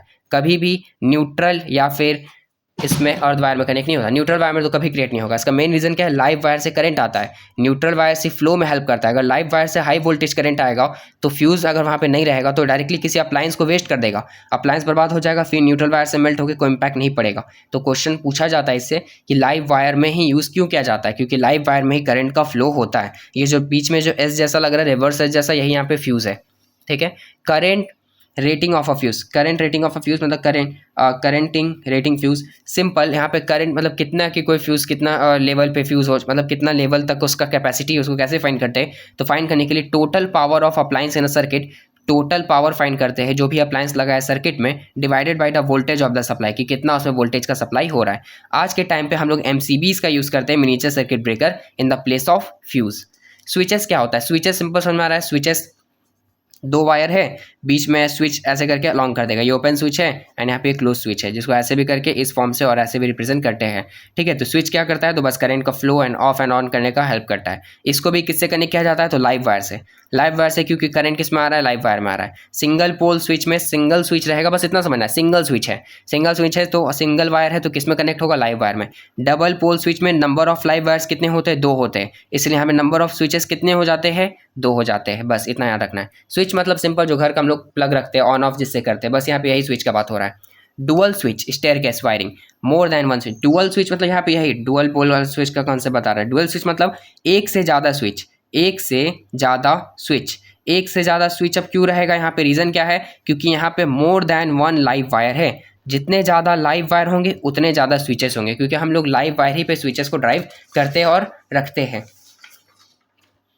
नेक्स्ट हम लोग का कॉन्सेप्ट में यहाँ पे अर्थिंग। अर्थिंग क्या होता है, तो अर्थिंग का सिंपल मतलब होता है ग्राउंडिंग। जो करंट फ्लो हो क्या आता है, हम लोग उसको ग्राउंड से रिलेट कर देते हैं। लोकल अर्थिंग का यहाँ बात कर रहा है। लोकल अर्थिंग में हम लोग का बेसिकली एक टनल है, टनल के अंदर वायर रहेगा ग्राउंड के कुछ सेवरल मीटर्स के अंदर, उसके बाद यहाँ पे चारकोल एंड सॉल्ट रहेगा, जिसके कारण कोई भी जो करंट लीक करेगा वो इस वायर से फ्लो होता हुआ यहाँ पे आ जाएगा। जैसे कोई हम लोग का अप्लायंस है, अप्लायंस में हम लोग यहाँ पे एक वायर को सेट कर देते हैं बेसिकली, और वो अर्थिंग हो जाता है। अर्थिंग करने के लिए उसको ग्राउंड के अंदर रख देते हैं, जहाँ पे चारकोल एंड सॉल्ट का जो पाउडर रहता है उसको लास्ट में रख देते हैं। इससे होगा क्या, ऐसे कोई भी जो करंट थोड़ा सा भी लीक करेगा तो इस वायर से होता हुआ अर्थिंग मतलब ग्राउंड में चला जाएगा। Earthing of an appliance, earthing of an appliance कैसे करते हैं, सिंपल समझते हैं। यहाँ पे फ्यूज है, फ्यूज के बाद यहाँ पे स्विच है, या एलिमेंट ऑफ अप्लायंस है, मेटालिक केस है। अब यहाँ पे जो मेटालिक केस है, ये मेटालिक केस पर ही हम लोग का अर्थिंग हो जाता है। और जो अर्थ वायर रहता है, ये जो बेसिकली अर्थ वायर दिख रहा है, ये टर्मिनल यहाँ पे मेटालिक केस पे ही जुड़ा हुआ है। मेटालिक केस मतलब जो भी यहाँ पे करंट जो ड्राइव हो गया, ठीक है, तो करंट इससे फ्लो होता हुआ आगे मूव कर जाएगा, तो इसको बोला जाता है earthing on appliance. 3 pin plug, अब हम लोग देखते हैं बेसिकली 3 पिन प्लग क्या होता है। तो 3 पिन प्लग मतलब बेसिकली इसमें 3 प्लग है। मैक्सिमम जो हम लोग चीज़ देखेंगे उसमें 2 प्लग होता है, जिसमें एक लाइव वायर दूसरा न्यूट्रल होता है। लेकिन 3 पिन प्लग में जो थर्ड रहता है वो अर्थ वायर के लिए होता है, यानी जो शॉक को ऑब्जॉर्व करेगा। तो सबसे टॉप में रहता है उसको अर्थ वायर रहता है। जो हम लोग का लेफ्ट साइड है वो हम लोग का लाइव है, और राइट साइड जो है वो हम लोग का न्यूट्रल है। याद रखना है कि लाइव जो हम लोग का रहता है लेफ्ट साइड रहता है, न्यूट्रल जो हम लोग का रहता है राइट साइड रहता है, ठीक है, इस वायर स्विचिंग में। कलर कोडिंग, ये सबसे ज़्यादा पूछा जाता है बोर्ड्स में। ओल्ड जो है कलर कोडिंग में, जो ओल्ड कन्वेंशन के अकॉर्डिंगली देखा जाए तो रेड मतलब होता था लाइव, ब्लैक मतलब न्यूट्रल और ग्रीन मतलब अर्थ। लेकिन न्यू कन्वेंशन के हिसाब से ब्राउन मतलब होता है live wire, and light blue मतलब न्यूट्रल, और ग्रीन और येलो मतलब होता है अर्थ वायर। तो ये सबसे ज़्यादा इंपॉर्टेंट है, वायर्स के कलर याद रखना। ओल्ड में क्या बोला जाता था और न्यू में क्या बोला जा रहा है। नेक्स्ट है यहाँ पे high tension wire. High tension wire क्या है? हाई टेंशन वायर मतलब बेसिकली वैसे वायर्स होते हैं जिसमें जो करंट का जो फ्लो होता है बहुत ज़्यादा हाई रहता है, इसमें करंट एंड वोल्टेज दोनों बहुत हाई रहते हैं, तो इसको हम लोग हाई टेंशन वायर बोलते हैं। हाई टेंशन वायर से बेसिकली बहुत लॉन्ग डिस्टेंस में जब कोई करंट ट्रैवल करके आता है तो हम लोग उस हाई टेंशन वायर का यूज़ करते हैं, जहाँ पे जो करंट रहेगा बहुत लॉन्ग डिस्टेंस से ट्रैवल करके आ रहा है एंड यहाँ पे किसी भी तरीके का लॉस हीट के एनर्जी में या फिर टेम्परेचर से किसी भी तरह का लॉस क्रिएट ना हो, इसलिए हम लोग हाई टेंशन वायर का यूज़ करते हैं। सेफ्टी प्रिकॉशन क्या है?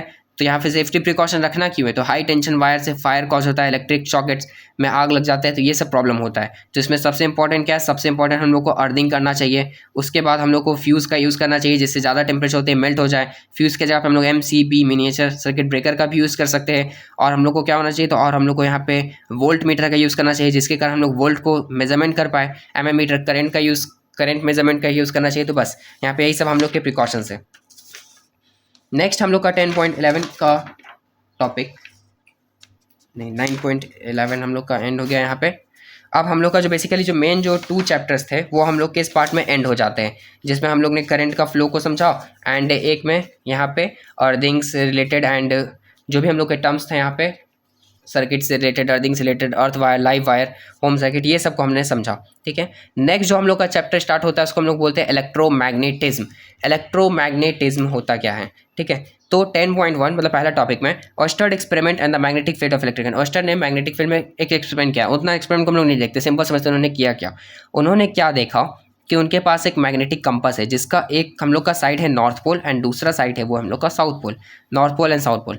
अगर इसमें किसी भी तरीके का करंट फ्लो नहीं हो रहा है तो जो नॉर्थ पोल है वो अर्थ के मैग्नेटिक फील्ड के साथ में अलाइन कर रहा है, अर्थ के नॉर्थ पोल के साथ में, और साउथ पोल अर्थ के साउथ पोल के साथ में, जो हम लोग का फर्स्ट है। फर्स्ट में करंट फ्लो नहीं हो रहा है क्योंकि यहाँ स्विच ऑफ है, तो नॉर्थ पोल के साथ में है, साउथ पोल के साथ में। अब उन्होंने क्या किया? अब जब वो करंट को फ्लो कराए किसी सर्किट में तो उन्होंने देखा कि डिफ्लेक्ट हो रहा है, मतलब जिस डायरेक्शन में करंट फ्लो हो रहा है, जिस डायरेक्शन में मैग्नेटिक फील्ड प्रोड्यूस हो रहा है, उस डायरेक्शन में हम लोग का north pole and south pole turn हो जा रहा है and north pole and south pole create हो जा रहा है। ठीक है, तो ऐसा हुआ क्यों? रीज़न क्या है? तो सबसे बड़ा बहन बताता है करंट।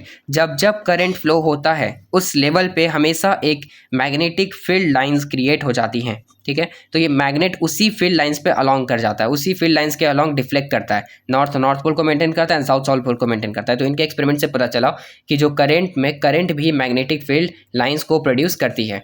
नेक्स्ट 10.2 में magnetic field and field line due to the current in straight wire. अब सिंपल बताया जा रहा है कि स्ट्रेट वायर में कैसे current magnetic field current create हो रही है। ठीक है, तो स्ट्रेट वायर के लिए यहाँ पे जो करंट का फ्लो हो रहा है, ठीक है, अपसाइड डाउन हो रहा है। हम लोग बताएंगे आगे चल के कि कैसे हम लोग मैग्नेटिक फील्ड के डायरेक्शन एंड करंट के डायरेक्शन को कैलकुलेट करते हैं। तो यहाँ पे करंट अपसाइड डाउन हो रहा है। ठीक है, तो यहाँ पे कॉन्सेंट्रिक सर्कल्स क्रिएट हो रहे हैं, इनविजिबल सर्कल्स होते हैं बेसिकली, इसको आयरन फिलिंग्स रख के चेक करना पड़ता है कि कॉन्सेंट्रिक है कि कैसा शेप हो रहा है। तो कॉन्सेंट्रिक सर्कल क्रिएट हो रहा है, यही कॉन्सेंट्रिक सर्कल यहाँ पे मैग्नेटिक फील्ड है।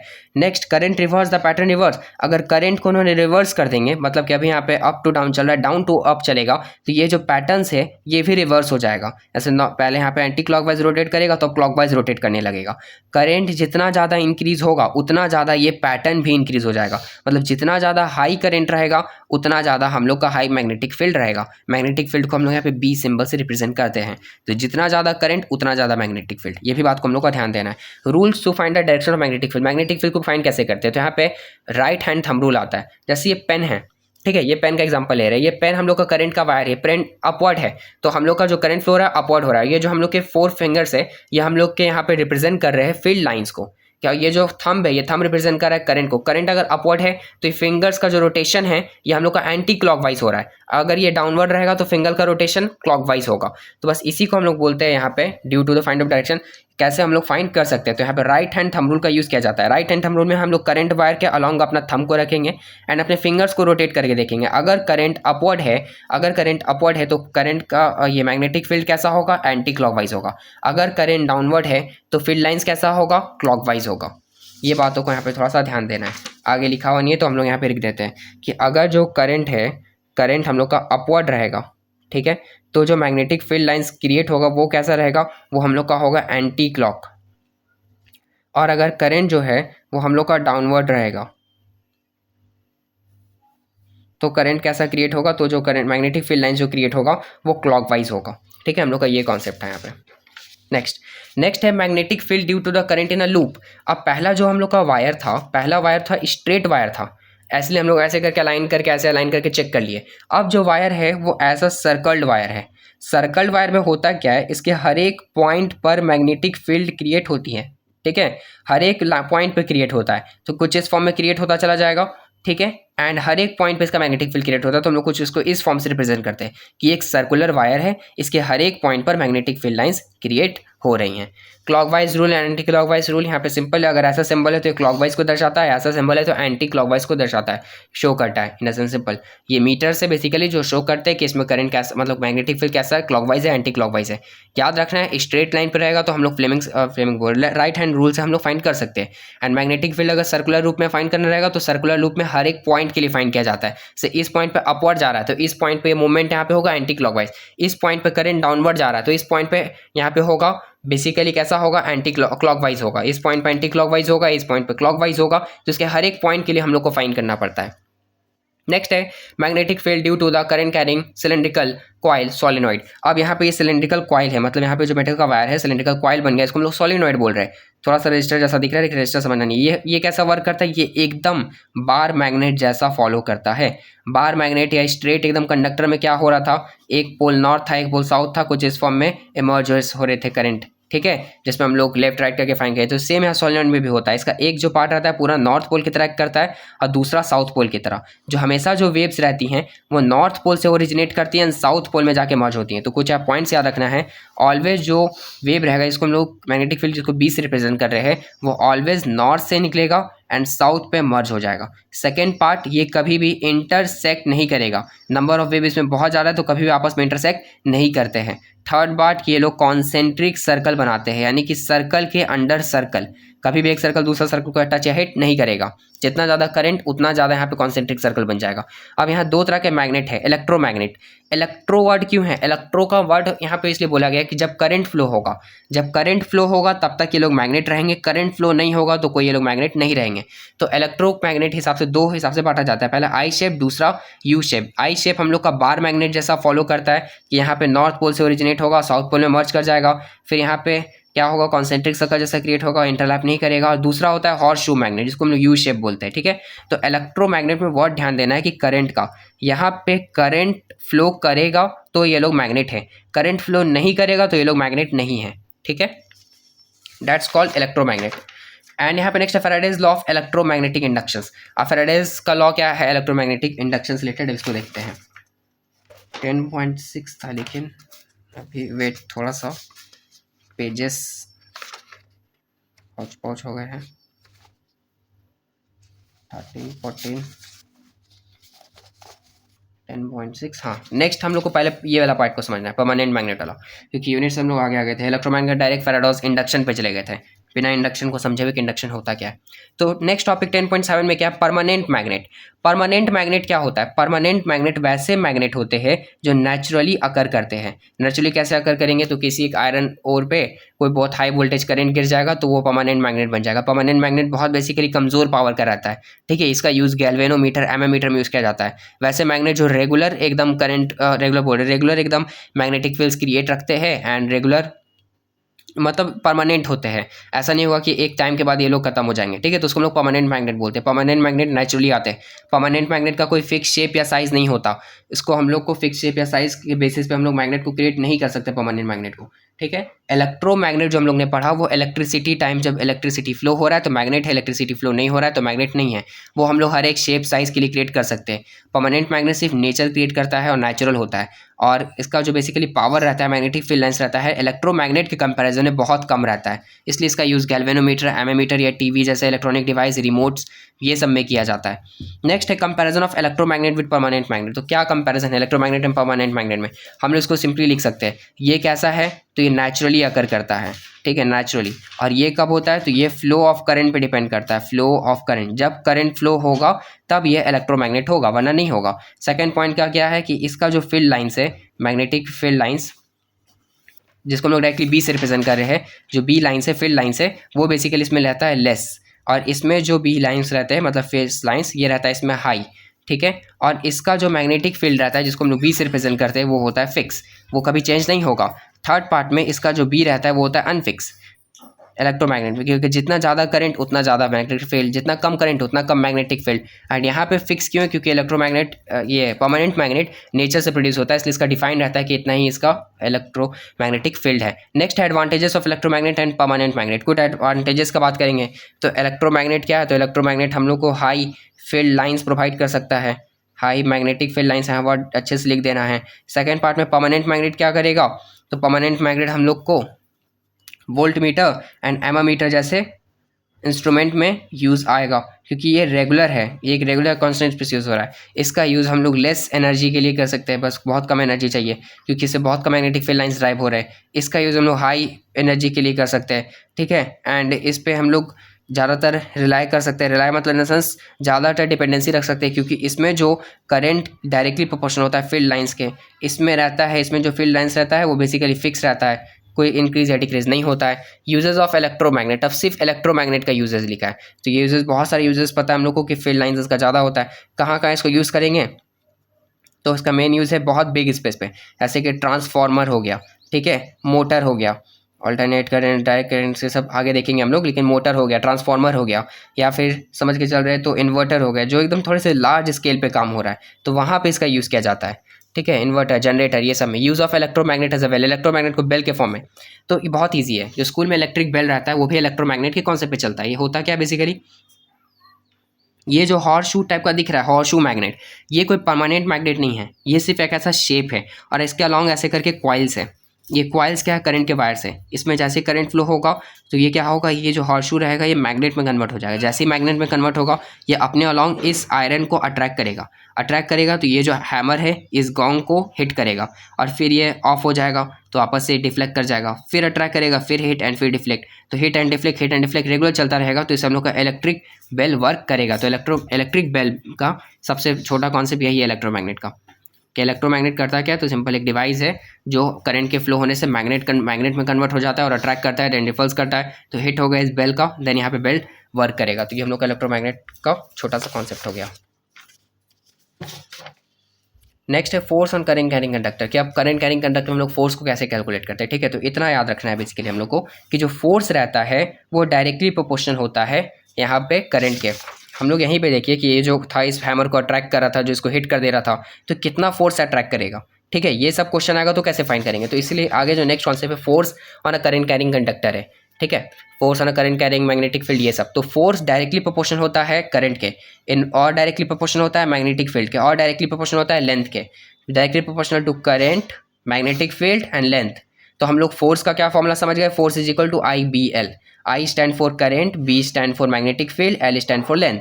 लेंथ कैसे यूनिट क्या होता है, मीटर होता है। एंड ये बेसिकली देखा जाए तो अब सबसे पहले हम लोग अब यहाँ मैग्नेटिक फील्ड बोले, मैग्नेटिक फील्ड मतलब बी का हम लोग ऐसा यूनिट ड्राइव करते हैं, तो फोर्स है आई और एल से मल्टीप्लाई हो रहा है, तो एल में आएगा तो डिवाइड हो जाएगा, ठीक है।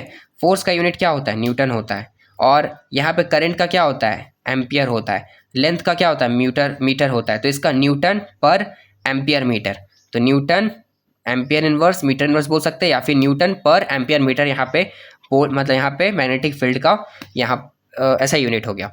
तो मैग्नेटिक फील्ड डायरेक्टली प्रोपोर्शनल होता है current, directly proportional to force, directly proportional to current, and directly proportional to magnetic field, and directly proportional to length. तो ये थ्री रिलेशन हम लोग को याद रखना है। इस फाइंड करने के लिए कि हम लोग किसी वायर में कैसे फाइंड कर सकते हैं, तो हम लोग फ्लेमिंग्स के लेफ्ट हैंड का रूल का यूज़ करते हैं। फ्लेमिंग का लेफ्ट हैंड रूल है कैसा, तो उसको समझते हैं। ऐसे ये मेरा जो लेफ्ट हैंड है, बेसिकली समझना है, ये जो लेफ्ट हैंड है, ये लेफ्ट हैंड में जो थंब है, ये थंब जो रिप्रेजेंट करेगा ये फोर्स को रिप्रेजेंट करेगा, और ये जो सेंट्रल फिंगर है, ये सेंट्रल फिंगर करंट को, और ये जो फोर फिंगर है, ये फोर फिंगर रिप्रेजेंट करेगा मैग्नेटिक फील्ड लाइन को। इसलिए कुछ इस फॉर्म में हम लोग रखेंगे।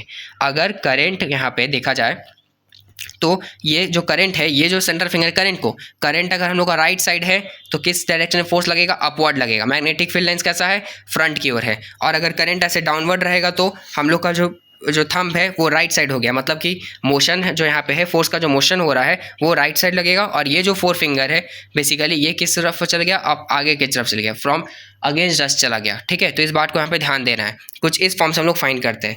ये फॉर्म में ये बेसिकली जो थंब कॉल्ड फोर्स, एंड ये फोर फिंगर को बोलते हैं फील्ड, और इस सेंट्रल फिंगर को हम लोग बोलते हैं यहाँ पे सेंट्रल फिंगर कॉल्ड करंट, तो हम लोग ये 3 पार्ट्स में डिवाइड हुआ था। तो हम लोग इसको ऐसे स्ट्रेट 90 डिग्री पे अलाइन करते हैं, ऐसे अलाइन नहीं करेंगे, ऐसे स्ट्रेट 90 डिग्री पे अलाइन करके हम लोग फाइंड करते हैं। ठीक है, तो यहाँ पे साफ साफ थ्योरी गिवन है कि जो फाइंड करने के लिए हम लोग फ्लेमिंग्स लेफ्ट हैंड रूल का यूज़ कर सकते हैं, central finger current, 4 finger field and thumb call motion या फोर्स। अब यहाँ तक हम लोग का टॉपिक एंड होता है। अब हम लोग नेक्स्ट टॉपिक डीसी मोटर की तरफ चलते हैं। डीसी मोटर क्या होता है? इलेक्ट्रिकल एनर्जी को मैकेनिकल एनर्जी में कन्वर्ट कर देता है, यानी करंट को ये मैकेनिकल एनर्जी में कन्वर्ट कर रहा है, तो इसी को हम लोग बोलते हैं DC motor. DC basically direct current होता है। ठीक है, यहाँ पे जो करंट का फ्लो रहता है फिक्स रहता है, थोड़ा सा भी फ्लक्चुएट नहीं करता। तो हम लोग इस चीज़ को समझते हैं छोटे से डायग्राम से।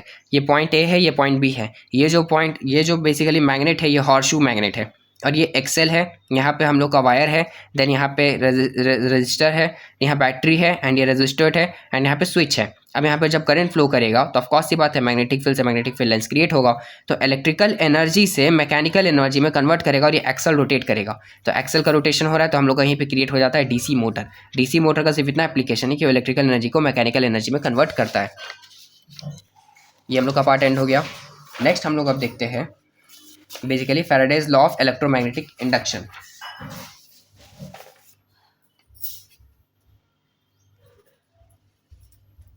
अब Faraday's law of electromagnetic induction क्या है? Change in magnetic flux link with a coil on EMF is induced EMF directly proportional to rate of change of magnetic force. हम लोग जस्ट देखे थे ईएमएफ को। ईएमएफ मतलब क्या होता है? इलेक्ट्रोमोटिव फोर्स होता है। अब इंडक्शन समझते हैं, electromagnetic induction. Induction in the sense होता है with respect to time rate, जब with respect to time magnetic field line जब चेंज होने लगता है टाइम के साथ में, तो उसको हम लोग बोल देते हैं मैग्नेटिक इंडक्शन। ठीक है, इलेक्ट्रोमैग्नेटिक इंडक्शन मतलब करंट के साथ में चेंज होते जा रहा है। करंट हाई है तो फील्ड्स बन रहे हैं, करंट लो है तो फील्ड थोड़े कम बन रहे हैं। ठीक है, तो इसी को हम लोग बोल देते हैं इलेक्ट्रोमैग्नेटिक इंडक्शन। तो इलेक्ट्रोमैग्नेटिक इंडक्शन में इलेक्ट्रोमैग्नेटिक फोर्स रहता है, वो डायरेक्टली प्रोपोर्शनल होता है rate of change of magnetic flux. Rate मतलब फिजिक्स में टाइम होता है, मैंने फिर से बता दिया। अब चेंज ऑफ मैग्नेटिक फ्लक्स मतलब यहाँ पे मैग्नेटिक फील्ड लाइंस का बात हो गया। Factors affecting the magnitude of induced EMF. अब कुछ फैक्टर्स भी इसको ईएमएफ को रिप्रेजेंट करते हैं। तो ईएमएफ क्या, इलेक्ट्रोमोटिव फोर्स क्या है? Rate of change of magnetic flux. जितना ज़्यादा जल्दी इलेक्ट्रोमैग्नेटिक यहाँ पे बेसिकली फ्लक्स क्रिएट हो रहा है, flux in the sense field lines create हो रहे हैं या डिड्यूस हो रहे हैं, इंक्रीज हो रहे हैं, तो हम लोग का ईएमएफ को रिप्रेजेंट करता है। डायरेक्ट उसके प्रोपोर्शनल होता है। इंड्यूस्ड ईएमएफ यानी इंड्यूस्ड किस रेट से ईएमएफ घट रहा है, तो कैसे फाइंड करेंगे? Change in magnetic flux of each time. कितने टाइम मैग्नेटिक फ्लक्स चेंज हुआ है, यानी कि कितने टाइम मैग्नेटिक फील्ड लाइंस बदले हैं, तो number of turns in the coils, कि एक कॉइल में कितने नंबर ऑफ टर्न है। ठीक है, बेसिकली हम लोग का कॉइल है, कॉइल में हम लोग का ये वायर है, वायर में नंबर ऑफ टर्न्स देखेंगे। इसके बाद देखेंगे कि कितने रेट से हम लोग का जो ये करंट का जो मैग्नेटिक फील्ड लाइन से वो चेंज हो रहा है, उसको डिवाइड कर देंगे time in which the magnetic flux change, कि कितना टाइम लगा इसको यहाँ पे चेंज होने में। मैग्नेटिक फ्लक्स चेंज हुआ, उसको मल्टीप्लाई कर देंगे नंबर ऑफ टर्न से, डिवाइड कर देंगे कि कितना टाइम लगा on the rate of change of magnetic flux on the number of terms in the coin. तो जो ईएमएफ इंड्यूस्ड रहता है, इंड्यूस्ड ईएमएफ, ये दो फैक्टर पे डिपेंड करता है कि कितना ज़्यादा मैग्नेटिक फ्लक्स हो रहा है इस टाइम, कितना ज़्यादा चेंज हो रहा है और कितने नंबर ऑफ टर्न्स है एक कॉइल में, क्योंकि जितने नंबर ऑफ टर्न्स होते हैं उतना ज़्यादा इसका मैग्नेटिक फोर्स हो जाता है। ठीक है, डायरेक्शन ऑफ इंड्यूस्ड ईएमएफ, हम लोग इसका डायरेक्शन कैसे फाइंड करेंगे? सबसे बेस्ट है यहाँ पे फ्लेमिंग्स का राइट हैंड रूल। ठीक है, ये जो हम लोग राइट हैंड का यूज़ किए थे, फिर हम लोग इसी का यूज़ करेंगे। करंट है अप साइड लोकेट करके क्लॉकवाइज और एंटी क्लॉकवाइज करके। दूसरा क्या है? दूसरा लेंस लॉ। लेंस लॉ क्या बताता है कि हम लोग उसको फाइंड करेंगे कि किस से ये प्रोड्यूस हुआ है, कॉज विच प्रोड्यूस इट, तो हम लोग इसका रीज़न को पता करेंगे। और ये जो बेसिकली लेंस का लॉ है, लेंस लॉ, ये कंजर्वेशन ऑफ एनर्जी के कॉन्सेप्ट पे बात करता है। ठीक है, तो यहाँ पे हम लोग का डीसी करंट एंड होता है। डीसी मोटर, डीसी करंट बस इतना डायरेक्ट करंट है, इतना समझना है, यानी इसे कॉन्सेप्ट है डीसी मोटर, तो हम लोग का पे एंड होता है। नेक्स्ट है एसी जनरेटर। एसी मतलब ऑल्टरनेट करंट जनरेटर। तो ये एसी जनरेटर करता क्या है? डीसी क्या कर रहा था? इलेक्ट्रिकल से मैकेनिकल में आ रहा था, लेकिन ये एसी क्या करेगा?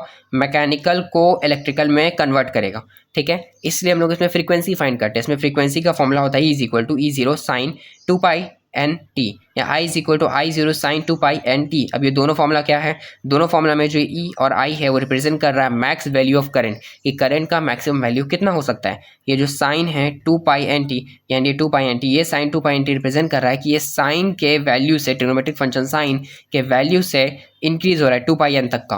मतलब हम लोग आगे हायर क्लासेस में देखते हैं कि πn पे चला गया, यानी 180 से जब ज़्यादा डिग्री हो गया है तो उस रेट से कितना चेंजेस यहाँ पे आ रहा है, और टी यहाँ पे रिप्रेजेंट कर रहा है बेसिकली टेम्परेचर को। तो बस इसको याद रखना है फॉर्मूला के फॉर्म में, कि फ्रीक्वेंसी ऑफ एसी का फॉर्मूला क्या है? ई और आई। ठीक है, और पाई का वैल्यू होता है 90 डिग्री ट्रिग्नोमेट्री के टर्म्स में। अब यहाँ पे 10.5 का फैक्टर है कि एन मतलब क्या था यहाँ पे? नंबर्स। ठीक है, तो ये जो एन यहाँ पे हम लोग लिखे हैं, यहाँ पे एन, ये एन 50 हर्ट्स होना चाहिए हम लोग के हाउस होल्ड के लिए। यही क्वेश्चन आता है कि हम लोग का फ्रीक्वेंसी कितना होना चाहिए ऑल्टरनेट करंट जनरेटर का, कि हम लोग के घर में अच्छे से करंट आए, तो उसका रीज़न क्या है, कितना होना चाहिए, 50 हर्ट्स होना चाहिए, ठीक है, ऑल्टरनेट करंट के लिए। नेक्स्ट कुछ ज़्यादा नहीं, बस थोड़े से और टॉपिक बाकी है, अराउंड 10 मिनट्स में एंड हो जाएगा। Ways of increasing speed of rotation of shell, rotation of coil. अब ये देखिए हो क्या रहा था, जो डायरेक्ट करंट था वो हम लोग का करंट के हेल्प से, जो डीसी मोटर था वो करंट के हेल्प से आगे का जो कॉइल था उसको रोटेट करा रहा था, ठीक है। अब ये ऑल्टरनेट जनरेटर क्या है, तो एसी जनरेटर क्या करता है, ये रोटेशन के हेल्प से करंट का जनरेशन करता है, ठीक है। तो रोटेशन जितना ज़्यादा रोटेट करेगा उतना ज़्यादा करंट का स्ट्रेंथ होगा, उतना ज़्यादा कॉइल होगा, उतना ज़्यादा एरिया होगा। 3 फैक्टर पे डिपेंड करता है, जितना ज़्यादा इसमें कॉइल रखिए, मतलब जितना ज़्यादा इसमें कॉइल्स रख देंगे तो भी ऑल्टरनेट जनरेटर ज़्यादा करंट प्रोड्यूस करेगा, जितना ज़्यादा उसको एरिया मिलेगा जितना ज़्यादा उसका स्ट्रेंथ होगा करंट का, ठीक है। अब देखते हैं हम लोग इलेक्ट्रोमैग्नेटिक इंडक्शन। बेसिकली हम लोग जो यहाँ पे इंडक्शंस को देखें, Faraday's law of electromagnetic inductions, थोड़ा सा हम लोग का कुछ ये हुआ कि आप लोग को इंडक्शन थोड़ा सा समझ में नहीं आएगा कि इंडक्शन है क्या, डिडक्शन हो रहा है, ये क्या हो रहा है। तो इंडक्शन से पहले हम लोग को ये टॉपिक को कवर करना था, ठीक है, इलेक्ट्रोमैग्नेटिक इंडक्शन को। लेकिन कोई बात नहीं, हम लोग यहाँ पे डायरेक्ट फैराडेज का यहाँ पे लॉ को देख लिया, अब हम लोग इलेक्ट्रोमैग्नेटिक इंडक्शन को भी देख ही लेते हैं। इलेक्ट्रोमैग्नेटिक इंडक्शन है क्या, EMF electromotive force is develop between the end of the conductor which last as long there is a change in number of magnetic fields. मतलब सिंपल, एकदम सिंपल है कि जो EMF है इलेक्ट्रोमोटिव फोर्स है, वो करता क्या है, इलेक्ट्रोमोटिव फोर्स के कारण यहाँ पे जो नंबर्स ऑफ रोटेशंस है and numbers of magnetic field lines है वो टाइम के साथ में चेंज होते रहते हैं। तो इसी को हम लोग इलेक्ट्रोमैग्नेटिक इंडक्शन बोलते हैं, ठीक है। डेमोन्स्ट्रेट करने के लिए हम लोग का सिंपल करंट है, यहाँ पे जो कॉइल्स का बात हो रहा था यहाँ पे इसी को हम लोग कॉइल्स बोल रहे हैं, ठीक है। तो रिप्रेजेंट करते हैं 3 फैक्टर पे, current flow in a coil, कि करंट कैसा फ्लो हो रहा है कॉइल में, ठीक है, और ये relative motion between the coil in the magnet. Second part है direction of current reverse in the direction of motion, कि अगर करंट रिवर्स होता है यहाँ पे तो जो फील्ड लाइन से कॉइल से वो भी रिवर्स हो जाएगा। Third, the current in the coil is increase by rapid motion of magnet by use of a strong magnet. Current का हम लोग कॉइल को, जो करंट जो फ्लो हो रहा है कॉइल में उसको हम लोग इंक्रीज कर सकते हैं by the help of 2 things, rapid motion in the magnet and a strong magnet, या तो मोशन में रैपिड मूवमेंट लाके स्ट्रॉन्ग मैग्नेट के हेल्प से। इलेक्ट्रोमैग्नेटिक इंडक्शन बस इतना याद रखना है कि ये इलेक्ट्रोमैग्नेटिक फोर्स जो डेवलप करता है 2 एंड्स के कंडक्टर्स के बीच में due to the number of magnetic field lines, बहुत सारे नंबर मैग्नेटिक फील्ड लाइंस के कारण जिसमें चेंज या लो या हाई होता रहता है, EMF के कारण मैग्नेटिक फील्ड लाइंस लो या हाई होता है, तो यहाँ पे इलेक्ट्रोमैग्नेटिक इंडक्शंस आ जाता है। बस इतना याद रखना है। फैराडेज का एक्सप्लेनेशन यही इसी चीज़ को एक्सप्लेन करता है कि साउथ है नॉर्थ पोल है, यहाँ पे क्या हो रहा है, current magnetic field lines create हो रहे हैं, और ये जो EMF का जो पार्ट है, EMF का पार्ट इसको डिडक्ट कर दे रहा है कभी, तो कभी इंक्रीज कर दे रहा है। 3 रोज मतलब डिडक्ट, 5 रो मतलब इंक्रीज, ठीक है। तो ये हम लोग का फैराडेज का एक्सप्लेनेशन था। फैराडेज का हम लोग लॉ अभी जस्ट कवर कर लिए कि फैराडेज बस इतना बताते हैं कि change in the magnetic field flux, कितना ज़्यादा चेंज हो रहा है मैग्नेटिक फील्ड में, और EMF होता है rate of change of magnetic field flux, कि कितना ज़्यादा टाइम के साथ में चेंजेस हो रहा है। फॉर्मूला इसका ये गिवन है। एंड हम लोग अभी just direct current and AC generator दोनों को देख लिए। डायरेक्ट करंट क्या करेगा, डायरेक्ट करंट हम लोग का इलेक्ट्रिकल एनर्जी को मैकेनिकल में कन्वर्ट करेगा, और AC जनरेटर रहेगा मैकेनिकल को इलेक्ट्रिकल में कन्वर्ट करेगा। अब difference between alternate current and direct current ये भी देख लेते हैं कि alternate current and direct current के बीच में यहाँ पे क्या डिफरेंस है। ऑल्टरनेट जो करंट रहता है वो कांस्टेंट मैग्नीट्यूड रखता है, इसका वैल्यू चेंज नहीं होता। ऑल्टरनेट करंट का वैल्यू चेंज होता रहता है, डायरेक्ट करंट का वैल्यू चेंज नहीं होता। ये जो डायरेक्ट करंट रहता है वो एक डायरेक्शन में फ्लो करता है, लेकिन ऑल्टरनेट करंट रिवर्सिबल होता है। ऑल्टरनेट करंट का प्रोडक्शन के लिए हम लोग AC जनरेटर का यूज़ लेते हैं, वही जो DC के लिए हम लोग का DC सेल से, बैटरी से, ये सबसे जनरेट हो जाता है। तो AC जो है बेसिकली ये रहता है, इसका जो रहता है फ्लेक्सिबल रहता है, फ्लेक्सिबल इन सेंस इसका करंट हाई लो होता रहता है। DC में जो रहता है वो फिक्स रहता है, इसलिए लॉन्ग जब हम लोग घर में सप्लाई करते हैं करंट का तो वहाँ पे AC का यूज़ करते हैं। डायरेक्ट अल्टरनेट करंट आता है, डायरेक्ट करंट का यूज़ हम लोग जैसा कुछ मेन अप्लायंस जैसे TV हो गया, मोबाइल का एडेप्टर हो गया, या फिर चार्जर हो गया, ठीक है, लैपटॉप का चार्जर हो गया, तो ये सबको देखिएगा तो सब करता क्या है, तो वो सब ऑल्टरनेट करंट को डायरेक्ट करंट में कन्वर्ट करता है। डायरेक्ट करंट फिक्स रहता है, चेंज नहीं होता, ऑल्टरनेट करंट चेंज होता रहता है। तो advantages of AC over DC। Alternate current का क्या एडवांटेज है DC पे, तो ऑल्टरनेट करंट जो रहता है वो डिस्टेंस ज़्यादा ट्रैवल करता है, distance travel high, high resistance travel ऐसा भी लिख सकते हैं। और यहाँ पे जो फ्रीक्वेंसी रहता है ये लो टू हाई चलता रहता है, पहले कभी लो रहेगा तो कभी हाई रहेगा, इसी कारण यहाँ पे ज़्यादा से ज़्यादा डिस्टेंस ट्रैवल कर पाता है। Distinction between AC generator and DC motor, AC generator and DC motor के उसमें क्या डिफरेंस है तो डायरेक्टली मैंने लिख दिया है। इलेक्ट्रिकल एनर्जी को मैकेनिकल में कन्वर्ट करता है, इसको डीसी बोलते हैं। और device convert mechanical to electrical, और एसी जनरेटर में मैकेनिकल को इलेक्ट्रिकल में कन्वर्ट करता है। ये इलेक्ट्रोमैग्नेटिक इंडक्शन पे वर्क करता है एसी जनरेटर, और ये principle of current carrying conductor पे बेस करता है कि कितना ज़्यादा करंट फ्लो हो रहा है, ये करंट फ्लो एंड कितना रोटेशन हो रहा है, क्योंकि इसमें मोटर का कॉन्सेप्ट आता है, कितना ज़्यादा रोटेट करेगा तो डीसी मोटर है। और इस कॉइल से रोटेशन के बाद कितना ज़्यादा करंट प्रोड्यूस होगा, यहाँ पे एसी जनरेटर का केस है। अब ट्रांसफार्मर क्या है, ट्रांसफार्मर क्या है, ट्रांसफार्मर एक डिवाइस होता है जो alternating magnitude and EMF can be increase और डिक्रीज। बेसिकली ट्रांसफार्मर एक डिवाइस होता है जो हम लोग का फोर्स को, इलेक्ट्रोमोटिव फोर्स को इंक्रीज या डिक्रीज करता है। ठीक है, इसका दो ही प्रिंसिपल होता है, प्राइमरी कॉइल में, सेकेंडरी कॉइल में। तो work on a primary coil, secondary coil, simple इसके दो प्रिंसिपल हैं। प्राइमरी कॉइल मतलब कि जब बेसिकली जो करंट जहाँ मेन पार्ट जैसे जिस इलेक्ट्रिकल सर्किट से आ रहा होगा, जहाँ पे जनरेशन हो रहा होगा, वहाँ से नेक्स्ट जब पार्ट में इंटर करेगा नेक्स्ट सब स्टेशन में, तो प्राइमरी कॉइल का बात होता है। सेकेंडरी कॉइल इन सेंस जब सिंपल समझना है, जब उस मेन पार्ट पे पहुँच गया जहाँ मेन हम लोग का इलेक्ट्रिकल डिपार्टमेंट था, उसके बाद जो आगे मूव करेगा बाकी नंबर ऑफ ट्रांसफार्मर्स तक जाएगा, फिर घरों तक जाएगा, वो सेकेंडरी कॉइल से हेल्प से होगा। तो ट्रांसफार्मर बस लो या हाई करने का वर्क करता है। अब ट्रांसफार्मर कैसे फाइंड करता है, तो transformer basically number of coils पे बात करता है कि कितने नंबर ऑफ कॉइल्स है। ठीक है, तो इस नंबर ऑफ कॉइल्स पे टर्न रेशियो को फाइंड करता है। तो टर्न रेशियो कितना ज़्यादा टर्न होगा, टर्न रेशियो क्या है बेसिकली, तो टर्न रेशियो एक रेशियो है सेकेंडरी कॉइल और प्राइमरी कॉइल के कंपैरिजन का। सेकेंडरी कॉइल को हम लोग NS से रिप्रेजेंट करते हैं और प्राइमरी कॉइल को NP से रिप्रेजेंट करते हैं। नंबर ऑफ टर्न्स है secondary coil divide by number of turns in primary coil. So ये सेकेंडरी कॉइल इसमें कितने नंबर ऑफ टर्न्स है डिवाइड बाई प्राइमरी कॉइल इसमें कितने नंबर ऑफ टर्न्स है, तो हम दोनों को डिवाइड कर देंगे तो हम लोग का टर्न रेशियो जिसको हम लोग N बोलते हैं फाइंड हो जाएगा। अब क्रॉस मल्टीप्लाई करके हम लोग बाकी नंबर फाइंड कर सकते हैं। अब यहाँ पे ES is equal to EP into turn ratio S, तो ये NP है, NP यहाँ डिवाइड हो रहा है HS में आके मल्टीप्लाई हो जाएगा। तो हम लोग को सेकेंडरी कॉइल का फाइंड करना रहेगा तो हम लोग टर्न रेशियो से क्या करेंगे, N को मल्टीप्लाई कर देंगे। तो यहाँ जो ES है, ये ES है, ये क्या है सेकेंडरी कॉइल है, और ये EP क्या है, EP क्या है, ये this one is primary coil. तो simple formula IP upon IS is equal to ES upon EP is equal to NS upon NP। ये IS और IP क्या है, तो IP यहाँ पे करंट का बात हो रहा है, ES और EP क्या है, तो यहाँ पे नंबर ऑफ रोटेशंस का बात कर रहा है, N क्या है तो टर्न रेशियो है, कितना ज़्यादा रोटेट कर रहा है। इतना याद नहीं रखना है, तो सिंपल हम लोग का ये फॉर्मूला याद रखना है कि secondary coil is equal to primary coil into turn ratio. ठीक है, और दूसरा फॉर्मूला याद रखेंगे यहाँ पे कि ES IS, ES मतलब यहाँ पे सेकेंडरी कॉइल का बात कर रहा है, करंट भी सेकेंडरी कॉइल पे है यहाँ पे। ठीक है, is equal to EP IP, EP बात कर रहा है बेसिकली यहाँ पे कि टर्न रेशियो कितना है प्राइमरी कॉइल का और मल्टीप्लाई कितना करंट है प्राइमरी कॉइल में। देन नेक्स्ट है टाइप्स ऑफ ट्रांसफार्मर। तो दो तरह के ट्रांसफार्मर्स होते हैं, पहला होता है स्टेप अप ट्रांसफार्मर, दूसरा होता है step down transformer. Step up transformer use to change a low alternating voltage to a high alternating voltage. Step up क्या करता है, लो ऑल्टरनेटिंग वोल्टेज को यानी लो वोल्टेज को हाई में कन्वर्ट करता है, ये लो को करता है कन्वर्ट हाई में, और स्टेप डाउन क्या करता है, हाई को कर देता है कन्वर्ट लो में। ठीक है, इसका सिंपल याद रखना है कि यहाँ पे जो NS है वो ग्रेटर देन NP रहता है, secondary coil greater than primary coil, secondary coil greater than primary coil, और यहाँ पे जो टर्न रेशियो रहता है 1 से ज़्यादा रहता है। तो अगर 1 से ज़्यादा है, क्वेश्चन पूछा है 1 से ज़्यादा है तो कौन सा ट्रांसफॉर्मर है, तो ये स्टेप अप है, और अगर 1 से कम है तो ये कौन सा ट्रांसफॉर्मर है, स्टेप डाउन है। यहाँ पे NS लेस देन NP होता है, यहाँ पे जो वोल्टेज है वो हाई टू लो होता है, यानी यहाँ पे वोल्टेज लो टू हाई करता है। तो बस हम लोग के वीडियो में इतना ही पार्ट था, एंड जो भी पार्ट आप लोग को नहीं समझ में आया होगा तो एक बार स्किप करके फिर से एक बार बैक करके फिर से देखिएगा एंड फिर आप पूछ सकते हैं। Thank you.